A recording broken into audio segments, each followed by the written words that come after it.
ensisijaisen tärkeää, kun lähdette jäille keväällä, huolehtia siitä, että jää kantaa.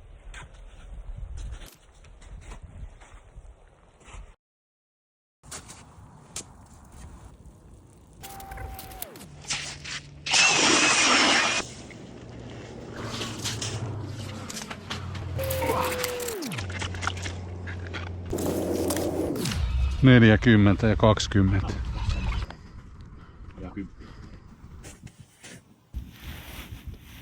Ensisijaisen tärkeää, kun lähdette jäille keväällä, huolehtia siitä, että jää kantaa. Ja jos onnettomasti jää pettää, niin on syytä, että sulla on mukana naskalit, joiden avulla olet harjoitellut jäistä poistulo.